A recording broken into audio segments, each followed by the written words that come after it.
Yo,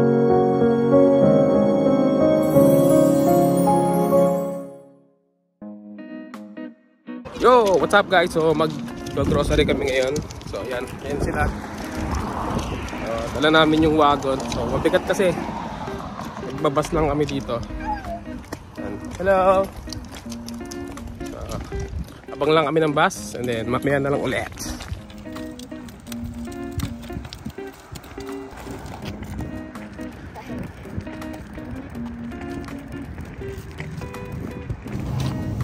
So ito yung mga karne dito. Yan. Angus beef. So from $9.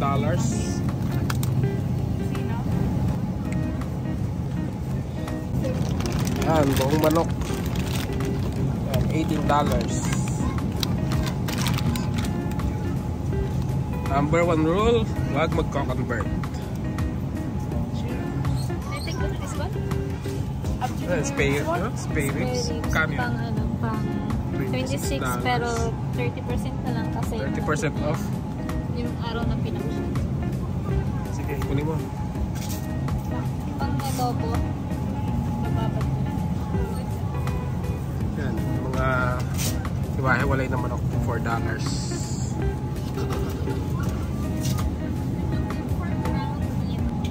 So, yan, may tahong din dito. Yan, tahong. Tahong, magkano yung tahong? $7, $7.99. Ito, chicken drumsticks. So, halal. Dahil maraming muslins dito. So, $8. So, yan, bacon. Yan, bacon. So, usually, nabibili namin to $4. So, pero naka-sale siya ngayon. 2 for $5. So, yan. So, uwi kami ng mga no-name. Yan, yung nakalagay na no-name. Mas mura yan kaysa sa may mga tatak na pangalan. So, ito, paborito ng mga bata, chicken nuggets. Ayan, chicken nuggets. So, $10 lang yan, isang plastic na. Saan na tayo? Yan, nandito tayo sa mga dairies, mga milks. So, ang binibili namin is yung ganito, pinakalagay sa plastic. Black City chocolate. So, $6. So, ganito binibili namin yung naka-plastic kaysa yung nakalagay sa ganito. Mas mura kasi pag yung nasa plastic. So, kuha tayo ng sampak.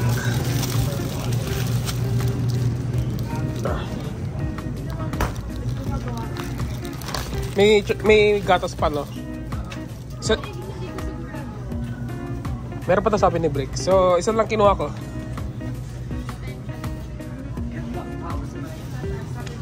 So, may gatas pa kami, kaya hindi pa kami kukuha ng gatas.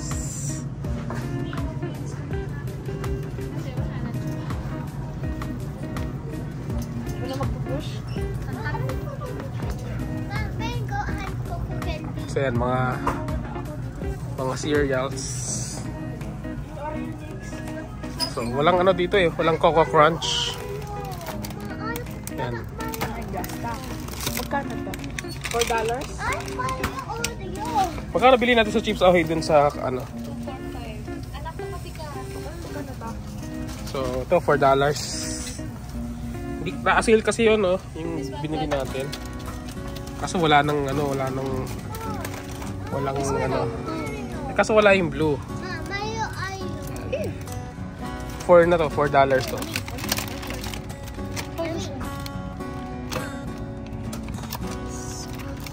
So, yan. Ito na lang. Baka hindi niya magustuhan eh. Triple chocolate. So, I think it's... Ganon din naman ang presyo. Ito, kunin ko yung dalawa. I think kung magkaiba yan. So, yan, Oreo. Yan, yung no-name na naman, oh. Mas mura kasi yan pag no-name. Ang gustong-gusto ko sa no-name yung chips. Yan, mga KitKats, Smarties. So, KitKat is $3.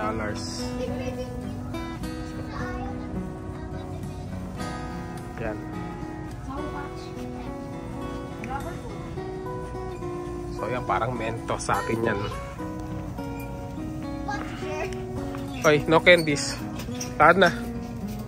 No candies. Gusto mo breaks pa? Makadali ka.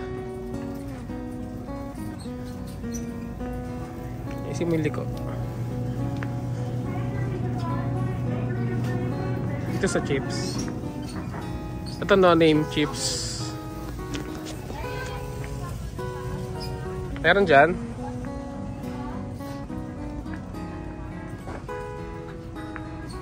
Yan. Dito mga soft drinks. So tayo, ito yung nakalagay sa ano. Yan.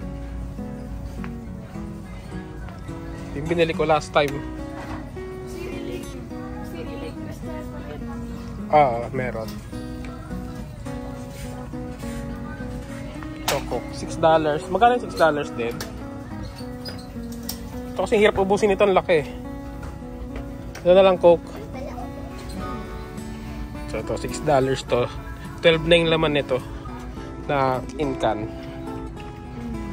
Kesa bumili kayong tigi-tigisa yung sa mga vending machine, $4 isa niyan.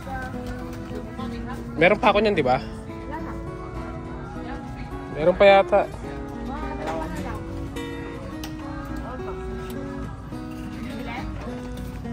Kumuha ka. A&W root beer. Teka, kukuha ko ng chips. Dito. So, kukuha ko ng chips.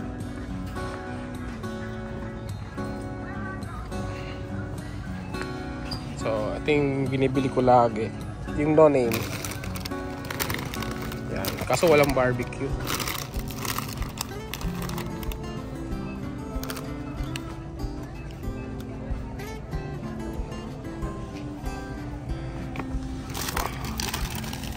Ketchup.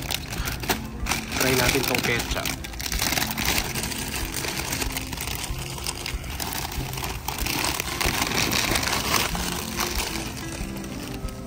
So, wala yung barbecue, naubos na. So, yan, no name din yung ano nito, tatak. No name. And then, $1 lang siya. So, 1.49. Kaysa bumili ka nung may mga pangalan, $4. So, yan. Kaso walang barbecue. So, ketchup yung nabili ko. Yan. So, yan yung Lay's, oh. So, 2 for $7 siya. So, mahal. Sale pa yan. Kasi, nabibili namin yan dito, $4. Pero kasing lasa lang yan ng no name. So, yan. May mga no name. Around $1.4 lang. Kaya, no name tayo. All-purpose flour. So, makita nyo no name din. Halos lahat meron yan yung no name. Kumbaga parang generic niyang brand na yan eh. Halos lahat meron yan. Bigas, chips, yan mga flour.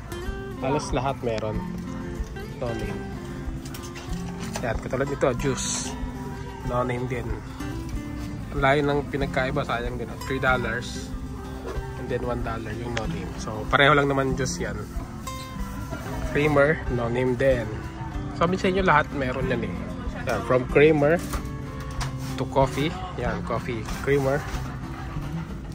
Meron din gatas, yan sa baba. No name din yan. Yan, walnut. No name din. Almonds. Yan, puro no name. Prunes. Yan, pati pasas. No name. Pati marshmallows. And coffee. So gagawa daw siya ng coffee jelly. Kaya nagkaroon siya ng jelly. Right? Magkano yan? $3.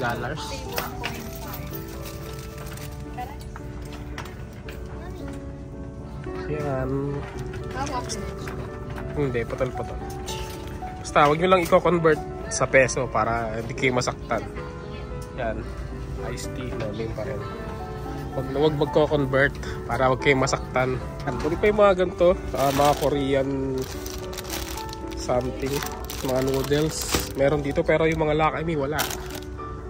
Puro Korean, Japanese. Yan, yung ramen.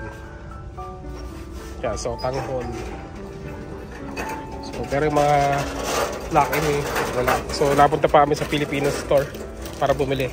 Kaso parang doble yung presyo. Yan, Mr. Noodles. Wala namang kasing lasa to. Yan, beef. Yan, pati yung nonay meron din siya, 0.39. So, kuha tayo na ito. Try natin. Hindi ko pa natitikman to eh. Kuha tayong 4. Anong flavor to? Beef. So, Indomie. So, ang dami ko pa nung Indomie. Hindi ko pa nauubos. Yan. Mga tilata. So, isa sa namimiss namin dito yung sardinas. Kasi walang sardinas dito. Iba yung sardinas dito. Walang lasa yung sardinas. Hindi katulad sa Pinas. Init na lang. Dito, parang plain lang siya. So, isa siya na-amis yung sardinas. Ketchup. Pero hindi ko trip yung lasa ng ketchup nila dito. UFC pa rin. So, UFC. Padala kayo dito sa Canada. Hindi ko trip yung mga lasa ng ketchup dito. UFC pa rin. Yan. Mga atsara? Atsara ba yan? Yan. Hot sauce. Barbecue sauce. $2.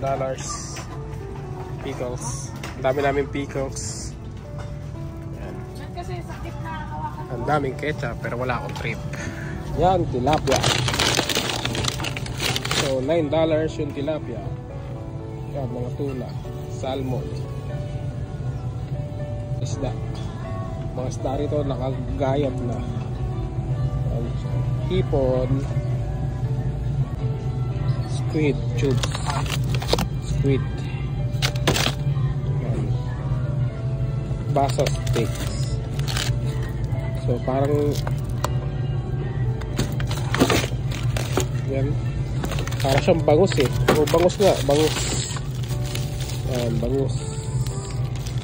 Frozen milkfish. So yung bangus dito ay $8. So yan, pati mga pet supplies meron din yung no name. So yan, ito yung cat litter. So $7. $9 yung scoopable na cat litter. Kumpara mo sa ibang cat litter, mahal. Yan. Pati mga foods. Daddy pala dyan. Yan, tissue paper. So, napakahalaga ng tissue paper dito. Yan, $9. Ito yung $2 lang yung maliliit. Yan, napakahalaga ng tissue dito since walang bidet. Barbecue pa eh.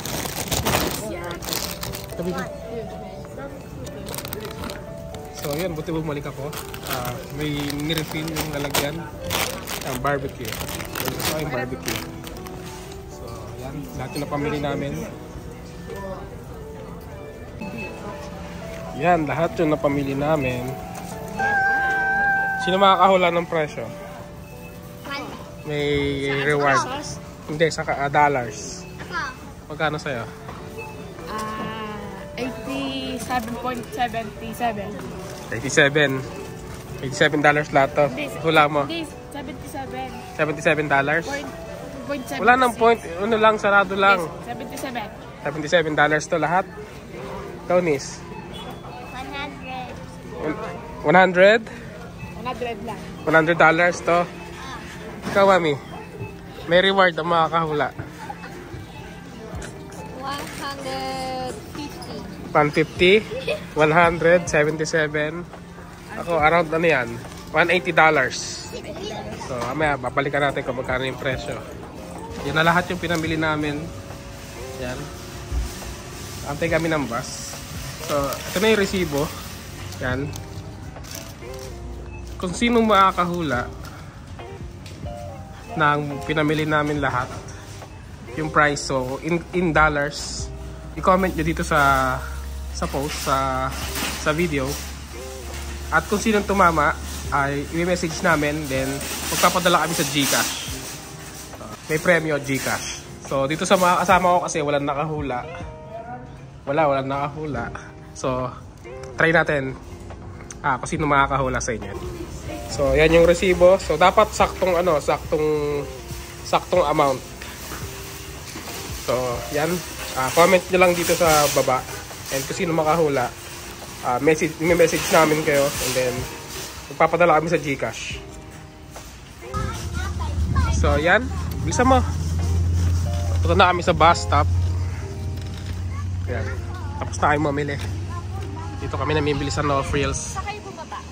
Dito, doon sa Maze, ano. Saan tayo? Dito sa kabila?